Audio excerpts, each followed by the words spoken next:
రాష్ట్ర ప్రజల్ని ఏమార్చేటువంటి ప్రయత్నం నిన్నటి నుంచి జరుగుతున్నటువంటి సందర్భాలు మనం చూస్తూ ఉన్నాం. స్థానిక శాసనసభ్యులు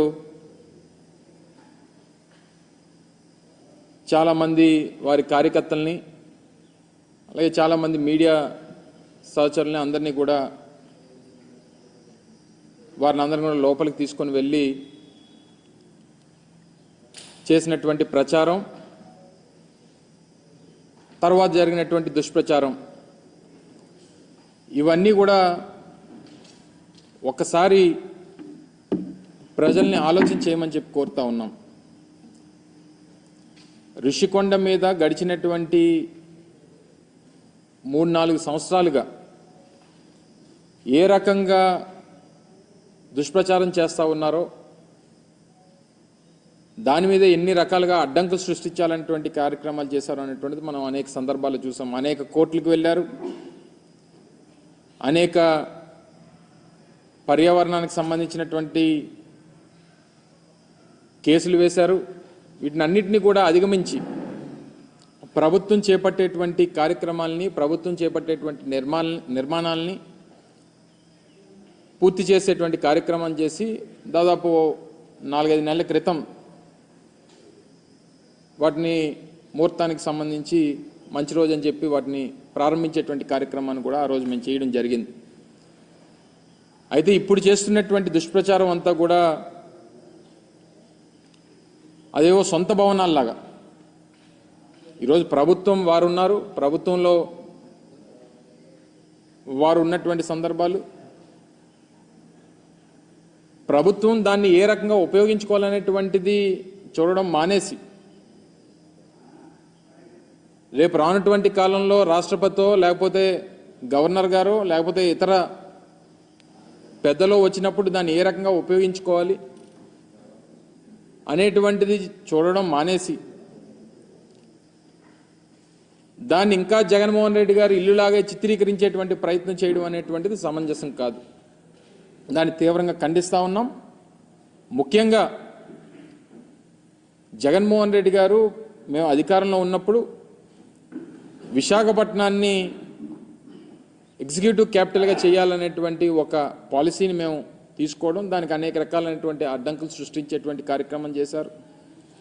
మళ్ళీ అధికారంలోకి వస్తే ఇక్కడి నుంచి పరిపాలన మొదలు పెట్టాలనేటువంటి ఒక నిర్ణయాన్ని ఆ రోజు జగన్మోహన్ రెడ్డి గారు ప్రకటించడం జరిగింది.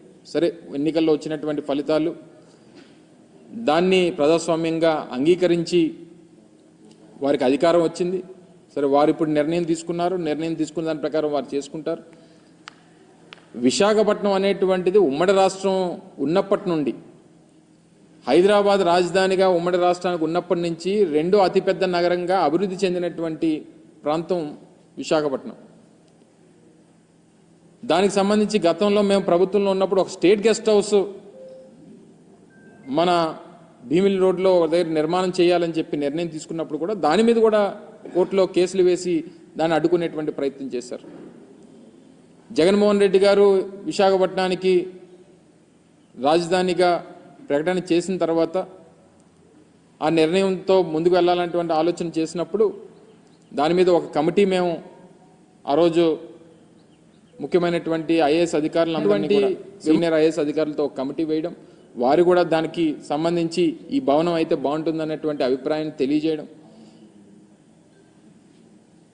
సబ్సిక్వెంట్గా వచ్చినటువంటి రాజకీయ పరిణామాలు, ఎన్నికల ఫలితాలు, ప్రజలు తీసుకున్నటువంటి నిర్ణయాలు, ఇవన్నీ కూడా చూసిన తర్వాత ఇప్పుడు దాన్ని ఏ రకంగా ఉపయోగించుకోవాలనేటువంటిది ఇప్పుడు ఉన్నటువంటి ప్రభుత్వం ఆలోచన చేయాలి తప్ప ఇంకా తీసుకుని వచ్చి జగన్మోహన్ రెడ్డి గారి మీద, వైఎస్ఆర్ కాంగ్రెస్ పార్టీ మీద బురద జల్లడం అనేటువంటిది ఎంతవరకు సమంజసం అనేటువంటిది వారు ఆలోచన చేయాలి.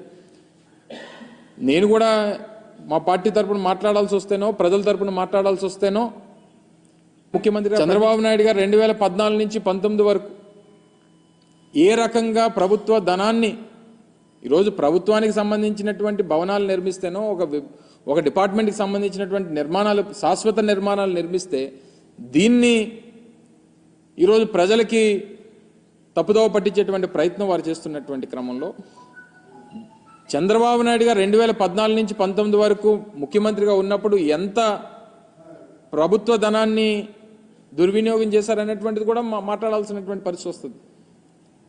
వారు హైదరాబాద్లో జూబ్లీహిల్స్లో వారి సొంత భవనాన్ని నిర్మించుకునేటువంటి క్రమంలో వారి కుటుంబ సభ్యులందరినీ తీసుకొని వెళ్ళి ఒక ప్రైవేట్ హోటల్లో పెట్టి కోట్లాది రూపాయలు ప్రైవేట్ హోటల్కి చెల్లించినటువంటి సందర్భాలు. సరే, ఇవన్నీ ప్రభుత్వంలో ముఖ్యమంత్రులుగా ఉన్నప్పుడు కొన్ని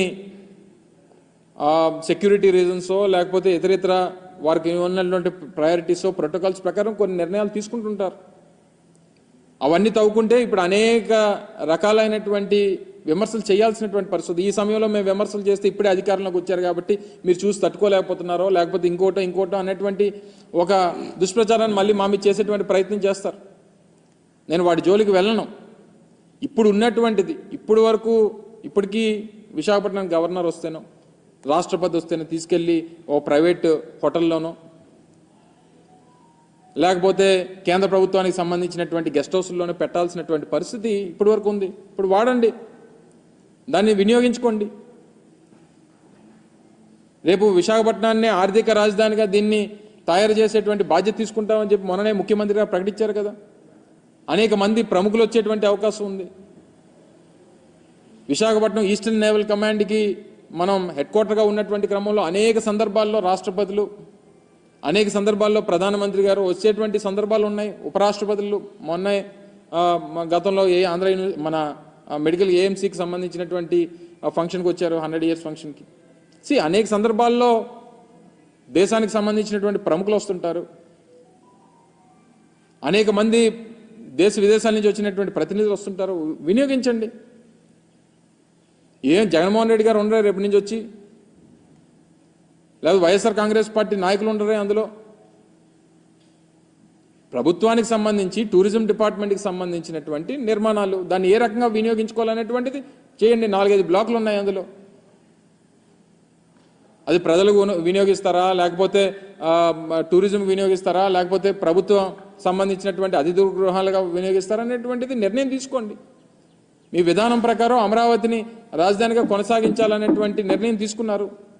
గుడ్, మీకు అధికారం వచ్చింది, మీరు నిర్ణయం తీసుకున్నారు. గతంలో మేము చెప్పినట్టుగా నిర్ణయం మంత్రి గారు మాట్లాడుతూ 1,00,000 కోట్ల రూపాయలు ఖర్చు అవుతుంది అనేటువంటి మాట మాట్లాడారు. మేము ఆ మాట మొదటి నుంచి చెప్తున్నాను. ఈ 5 సంవత్సరాలు అయ్యేసరికి 1,00,000, 2 లక్షల కోట్లు అవ్వచ్చు. సరే, ఏదైనా మీ ప్రభుత్వం ఒక నిర్ణయం తీసుకుందా, నిర్ణయం ప్రకారం వెళ్తుంది. ఈ చేసేటువంటి క్రమంలో ఎందుకు అనవసరంగా తీసుకుని వచ్చి జగన్మోహన్ రెడ్డి గారిని ఇంకా మా పార్టీ మీద దాన్ని రుద్దేటువంటి ప్రయత్నం చేస్తున్నారో నాకు అర్థం కావట్లా. దాదాపు గత 5 సంవత్సరాలు 2014 నుంచి 2019 మధ్యలో 5-6 వేల కోట్ల రూపాయలు అమరావతి మీదుగా కేవలం తాత్కాలిక భవనాల మీద ఖర్చు పెట్టారు. తాత్కాలిక భవంతులు కట్టి వేల కోట్ల రూపాయలు ఖర్చు పెట్టేటువంటి కార్యక్రమం చేశారు. ఇది శాశ్వత నిర్మాణాలు. అవి ప్రభుత్వానికి సంబంధించింది, ప్రభుత్వం వినియోగించాల్సినటువంటి అవసరం ఉంది. ప్రభుత్వం దానికి సంబంధించినటువంటి నిర్ణయాలు తీసుకోవాల్సినటువంటి అవసరం ఉంది. అవి తీసుకోవడం మానేసి ఊర్లో వెనకాతలు ఉన్న కార్యకర్తలందరినీ కూడా అందులోకి తీసుకుని వెళ్ళిపోయి రేపు చీఫ్ గెస్ట్లు ఎవరన్నా వస్తారు, పెద్దలు ఎవరన్నా వస్తారు, రాష్ట్రపతి వస్తారు, లేకపోతే ప్రధానమంత్రి వస్తారు. మీరు మొత్తం అంతా కూడా కెమెరాలో ప్రతి ఒక్కటి చూపించారు అంతనా. అంటే ఒక చీఫ్ గెస్ట్లో లేకపోతే విఐపీసో వివిఐపీసో ఉండేటువంటి దాన్ని బ్లూ ప్రింట్ అసలు బయటికి వెళ్ళడానికి లేదు. గతంలో మేము ప్రారంభించినప్పుడు కూడా మీరు అందరూ అడిగారు. నేను మంత్రిగా ఉన్న ప్రారంభంలో నేను కూడా పాల్గొన్నా. సో దీన్ని ఏ రకంగా వినియోగించాలనేటువంటి దాని మీద ప్రభుత్వం నిర్ణయం తీసుకోబోతా ఉంది. కొన్ని సెక్యూరిటీ రీజన్స్ ఉన్నాయి. డెఫినెట్గా నిర్ణయం తీసుకునేటువంటి క్రమంలో మళ్ళీ మీ దృష్టికి తీసుకొస్తాం అనేటువంటి మాట మీకు చెప్పాం.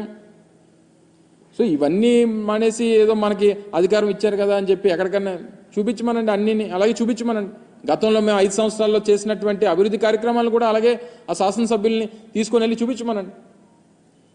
భోగాపురంలో ఇంటర్నేషనల్ ఎయిర్పోర్ట్ నిర్మాణం జరుగుతూ ఉంది, చూపించమనండి. ఇదిగో మీ 5 సంవత్సరాల్లో మీరు ప్రారంభించినటువంటి కార్యక్రమాలు, చేస్తున్నటువంటి పనులు ఇగో ఇవి చేశారు, మీరు చూపించమనండి. లేకపోతే మెడికల్ కాలేజ్ చూపించమనండి, విజయనగరం మెడికల్ కాలేజ్ చూపించమనండి. లేకపోతే ఉద్యానంలో కట్టినటువంటి హాస్పిటల్ చూపించమనండి, లేకపోతే వాటర్ ప్రాజెక్ట్ చూపించమనండి, లేకపోతే పాడేరులో మన మెడికల్ కాలేజ్ నిర్మాణం, నర్సీపట్నంలో మెడికల్ కాలేజ్ నిర్మాణం, లేకపోతే సాలూరులో tribal university, Parvathipuram medical college, Kurupam engineering college, ఇవన్నీ చూపించమనండి, నిర్మాణాలు జరుగుతూ ఉన్నాయి.